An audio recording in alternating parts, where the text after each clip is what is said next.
Nations know me as like Indigenous financial literacy expert. And I think I just barely scratched the surface. Didn't grow up with my mom teaching me how to take care of money. I learned it in school. So without that education, it's much harder.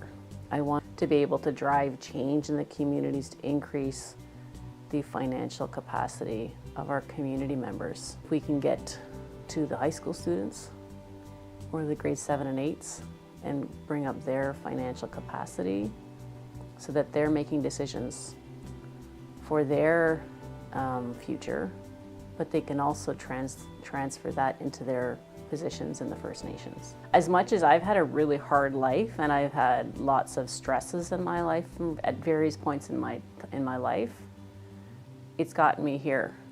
And I believe that things happen for a reason.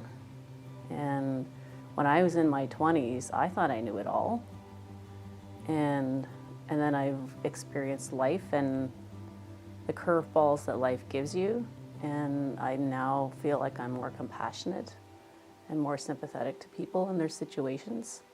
And had I not went through all of those steps in my life, I might not have that compassion for other people. Perfect world for an Indigenous woman entrepreneur is one where she has choices about what to pursue in business, whether or not to pursue business, and she feels safe in doing it, and that she can make a living off of that business.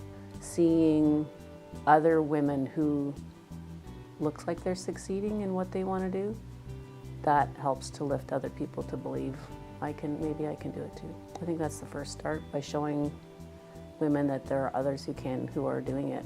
Because it's inspiring to see others doing it. It's that feeling that yes, I can do it, having that confidence that my mom instilled in me. And I know a lot of people don't, but it's having one person in their life who can be their advocate and their supporter and their cheerleader.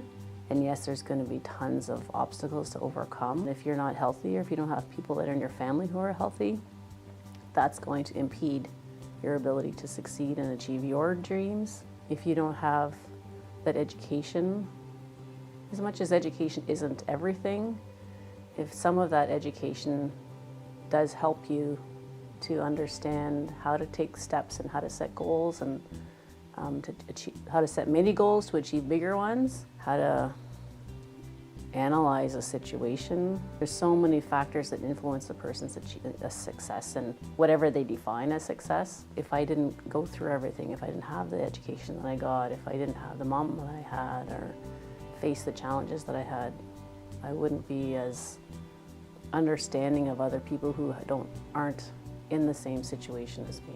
And I think that's what it comes down to, is having that compassion for other people and understanding that maybe there's a 20-year-old who's struggling but wants to get into business, but they're faced with other challenges, and then now I can understand a little more that they've got their own challenges, and let's see if they can still be supported in other ways that maybe I didn't need to be supported.